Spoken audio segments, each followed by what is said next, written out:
अरे कहती त बढ़ई बोलाई के अरे धनुष जोड़वाई देतिए राम। स्पीड में लिया। अरे तब काहे बाबा गई खिसियाई करो धावा बढ़ाई तब काहे बाबा गई खिसियाई करो धावा बढ़ाई।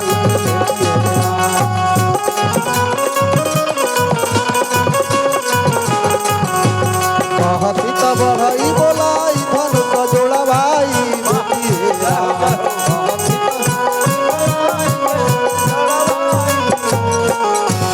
तब काहे गईली खिसियाई करो धावा बढ़ाई तब काहे गईली खिसियाई करो धावा बढ़ाई तब काहे गईली खिसियाई करो धावा बढ़ाई। कहत रे के बाबा जे बा खिसियाई के ना चाहिए क्रोध रहुआ मत बढ़ाई। ए बात के अब भगवान राम ये बात के परिचय तड़न कि हम भगवान हम राम परशुराम कहते कि जब राम अवतार हो गई तो परशुराम अवतार के हाँ तो चूंकि जब जान जाता लोग की राम के जन्म हो गई बा परशुराम अपना तपस्या में चल जाते हैं और वहां से जे बाकी भगवान राम के जे बाकी अगला प्रोसेस होता है। तब प्रेम से बोलिए बा राजा रामचंद्र की जय बाबा परशुराम की जय। अब आई जा लौकिक विवाह में भैया ई तो स्वयंवर में प्रसंग के भाग रहा है। थोड़ा सा आगे तनी से चल जाओ कहाँ तक जाता देखिए कहाँ गाड़ी फंसत दिया। चला गाड़ी चले पूरा तेजी से। ना निपटा दे जल्दी में टेंशन मत लो लगा लगो।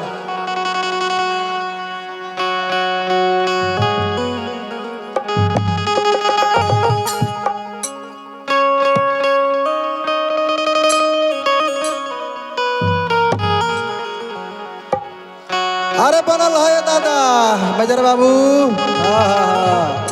भालो लागছে लागছে।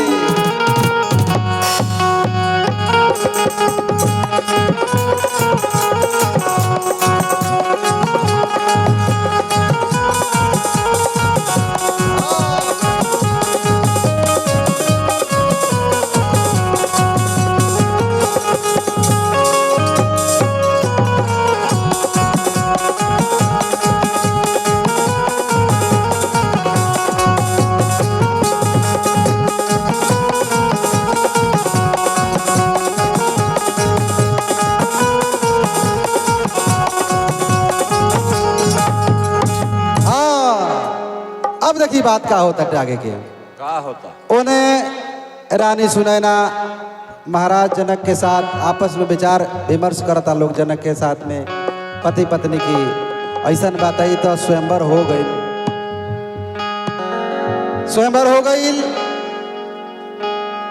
तो ये तो विवाह के अगला चरण जे बाकी ऐसे शोभत नहीं खे और शोभत नहीं खे तो एकरा खातिर बरात साज बाज करके शादी होके चाहिए।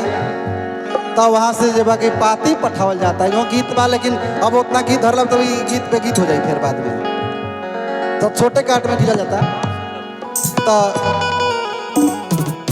राजा जनक पाती लिखत रहे महाराज दशरथ के यहाँ मैथिला से पाती अवध जाता थे और वहाँ गैला के बाद राजा जनक के ये शुभ संदेश मिला था। पूरा अयोध्या में हर्ष उल्लास के माहौल होता है कि बेटा स्वयंवर जीतले बा। सामान्य बात ना रहे, देश दुनिया के बड़ा स्वयंवर रहे, राजा के बड़ा खुशी होता। लेकिन ओकरा संदेश में लिखल रहे कि रघुआ अपन साज बाज के साथ पूरा बारात साज के रघुआ आई और इन्हें से अपना पतो के लेके जाई। अब देखी ऊ कैसन बिया दूल्हा तू न वही जा। अब बारात है खलिया जाता है ले बिना बारात के दूल्हा। जाओ आने बिना दूल्हा के बाद बिना बारात के दूल्हा। मेजर साहब बिना दूल्हा के बारात जाता।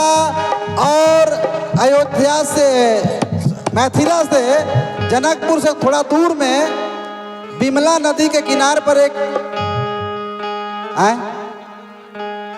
वो जहाँ एगो बस्ती गांव बसाल जाता टे। और वो जहाँ 14 गो महल के निर्माण कल जाता ऐसा प्रमाण मिलेला। जितना हमने के सुन ले बन जाए उतने कहते नहीं जा तो चीज वहां फिर लोग आवता। फिर जनक महाराज जे बाकी फिर जनक महाराज उधर से तिलक लेके आवत रहे राजा दशरथ के यहाँ। और तिलक अइला के बाद जहाँ राम लक्ष्मण के तिलक चढ़ता साथ में ही राजा कहले कैसन बाकी एने सीता के साथ साथ 3 गो और बाड़ी से हमार बेटी। तो काहे ना बड़ा भाग से तो ई संजोग रिश्ता जुटल बा। तो ऐसा होगा कि चारों के एक ही मड़वा में शादी हो जाए।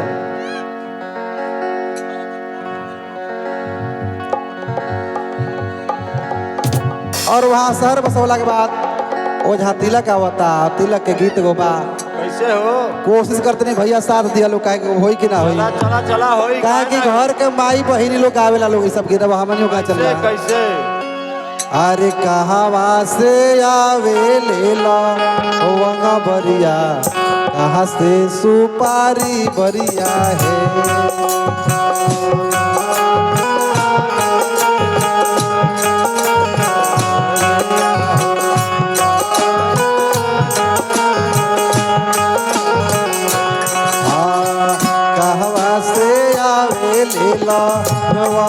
बरिया कहाँ से सुपारी बरिया है।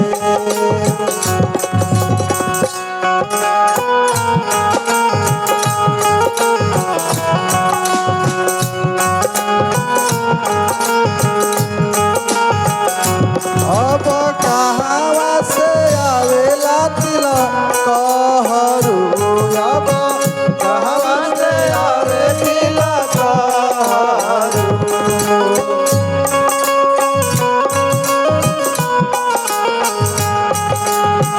कहवा से आवेले लवंगा बरिया कहाँ से सुपारी बरिया है।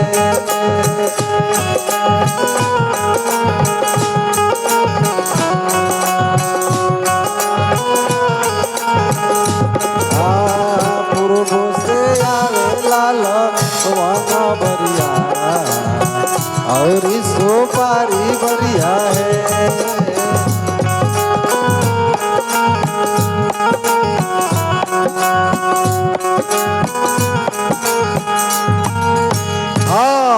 जय हो। देखी आंगना में तिलक चढ़ाता सब भाई लोग के ठीक बा।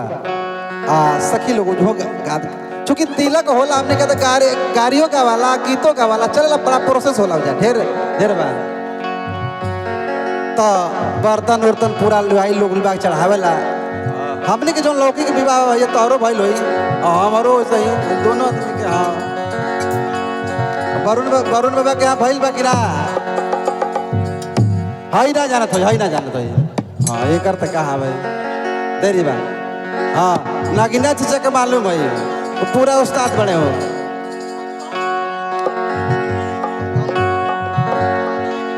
अरे चंदन संभार चौका बैठे रामचंद्र दुल्हा। रुका पर दे क्या है भागत रहा कहत रे कि जब बर्तन तन चढ़ाता तो सब सखी लोग कहता कि दादा संभार के बैठ देखब। हाँ अरे चंदन संभार चौका बैठे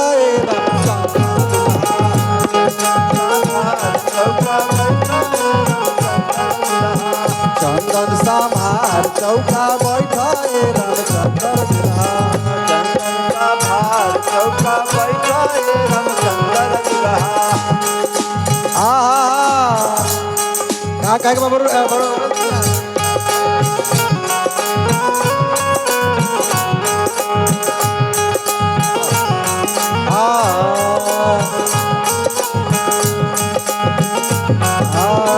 चंदन समार चौका चौका बैठाए रामचंद्र दुल्हा तिलक के अइले में हमान लखन दुल्हा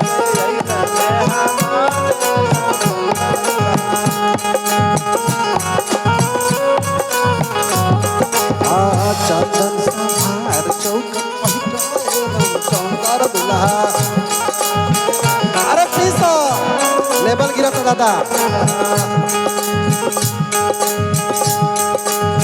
तिलक के अइले में हमान दुल्हा दोसर सखी उन्हें से कहत रही जा चले तो धीरे धीरे हाँ उन्हें से दूसर सखी कहत रही जा पापा तोहार कवन नौकरी रामचंद्र दुल्हा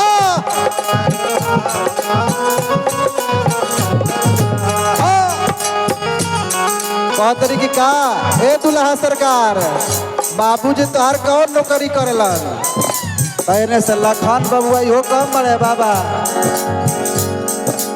लखन जी कहते रे पिता हमारे जी माता रे पिता हमारे पिता हमारे जी माता रे अम्मा के लिए पिता हमारे हाँ पिता हमारे जी माता रे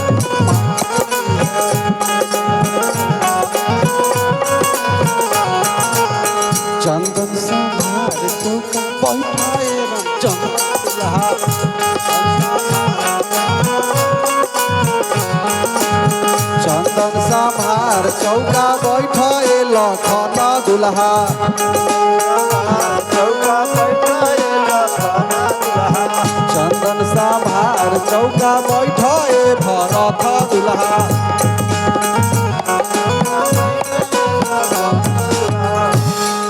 आहा हा क्या बात है देखी ये तो तिलक उलक चढ़ जाता मैं धान हरदी भी बटाला एक दूसरा के तभी तिलक हरू लोग के ही संतुष्टि होला कि अब विवाह के अब चीज संपन्न भइल रिश्ता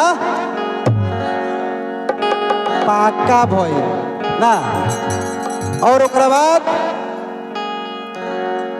अब एने से भी तैयारी होता है ढेर और प्रसंग बन ढेर गीत बाड़ी सब अभी हमारे को प्यास होने वाला है को प्यास उमेश भी बड़ा हाँ तो एक बाद जे बाकी लोग जे बाकी अयोध्या में जे बारात जनकपुर में गइल रहे वो नगर बसैला के बाद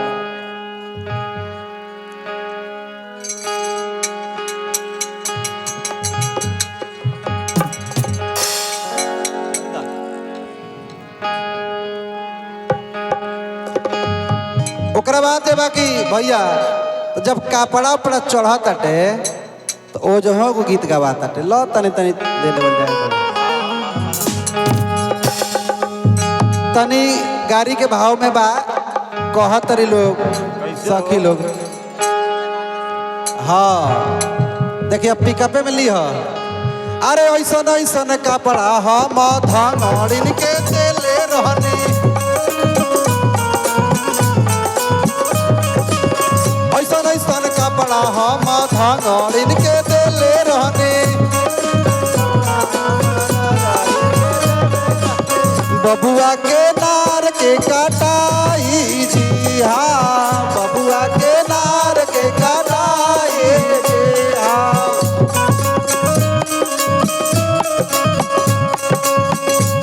अरे उमेश भैया अरे तबले रहो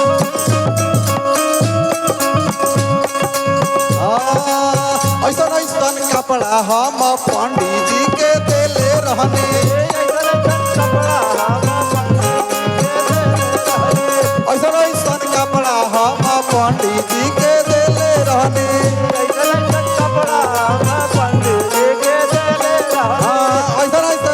कपड़ा हम से खर बाबा के देले रहने बबुआ के नाम के धराई दिया बबुआ के नाम के धराई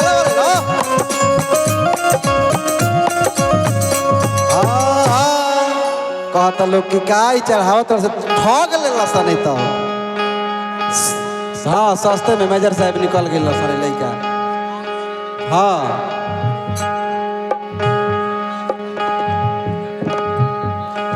ओकरा बाद तिलकारू लोग आंगन से बाहर जाला तिलक संपन्न होइला के बाद ये गीत के बाद देखो गीत आवेला चुमावन के गीत आवेला आ लोग चुमावेला रोहित भैया तार चुमाइल लेकिन ये नहीं चुनाई भाई नहीं चुमाइल ना तारा का पता हुई हमने से पूछता कैसे चुमाइल जाला ओकर एक्सपीरियंस वरुण बाबा के लगे बा हाँ तारा लगा भी नहीं के कहत हम बतावो लोगन तब न जाना हाँ ना मेजर साहब तो परिपक्व बावे ना तो तू ये काम करिया ना तो तोहरो जल्दी जेबा कि ना चुमा जीबा शेखर बाबा बाड़ा उनका से गुरु दीक्षा ले लिया तू और बिना दक्षिणे में दीक्षा देवेला ले लिया उनका से हमने के बाबा को मशहूर बाबा बड़ा हाँ अरे चुमाइली हूँ रे सखिया धीरे धीरे चुमाइली हूँ रे सखिया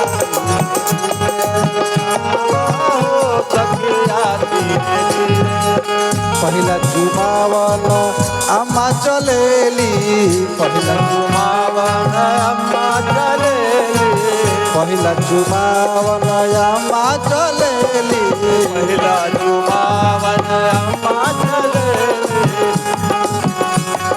स्वागत में हीरा लुटाए दियो रे तकिया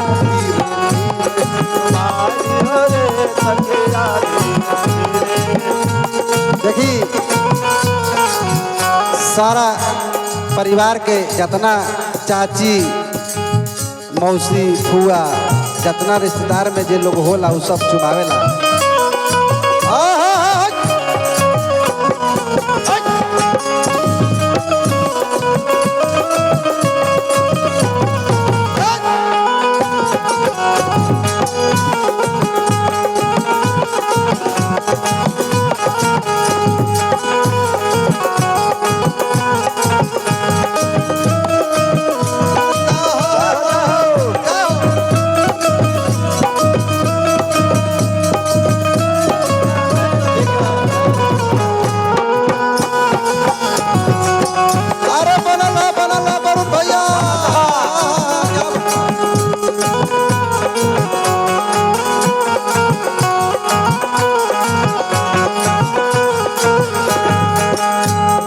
चलेदा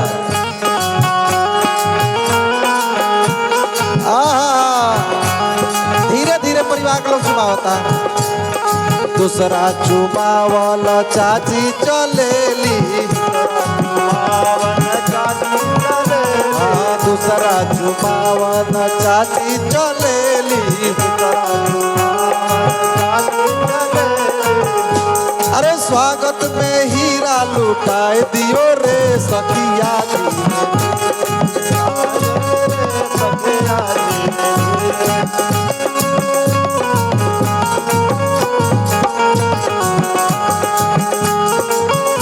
अब देखिए तीसरा चुमावल मामी चलेली मामी चलेली हो मामी चलेली मामी चलेली हो मामी चलेली हो मारे चलेली अरे फुआ चलेली हो फुआ चलेली फुआ चलेली हो फुआ चलेली अरे भाभी चलेली हो भाभी चलेली भाभी चलेली हो भाभी चलेली अरे स्वागत में हाँ अरे स्वागत में हीरा लुटाए दियो रे सखिया लुटाए दियो रे सखिया लुटाए दियो रे सखिया देखी कह ना धर्मेंद्र भैया पुराना चुमाइल बड़ा न तरन के बुझात नया चुमाइल बड़न पुरान चुमाइल बड़ा तो झाल बढ़िया रहबे करी। हाँ छाछ पर सब बटलो बड़ा देखी चूंकि अब शादी विवाह में बड़ी हमने के शादी लौकिक विवाह होला और बड़ा विध होला एकरा में और उहे परंपरा आज भी जीवित बा का भैया कि आज भी समाज में जो शादी विवाह होला वो सही होला। चुमावन के परिछावन के गीत बाड़ी सन ओकरा बाद जे बा कन्यादान होला बहुत चीज बा तो चीज जे बा की लिमिटेशन बा समय के भी लिमिटेशन बा। मेजरो साहब के गाड़ी भी आ हई आनंद तो भगवान के नाम में जे बा की कातनो गोता लगाई भी ऐसा सागर हो कि ये सागर में माने आनंद से विभोर हो जाई। देखी हई हमने के पंचवटी मंदिर के ना केसी और खजांची 100 रुपया के पुरस्कार आइल बा ये भगवान के चुमावन गीत के ऊपर में। तो भगवान से कामना पद प्रतिष्ठा मान सम्मान बढ़े प्रेम सही बनल रहे। आई जगह कन्यादान के छोटा गीत बा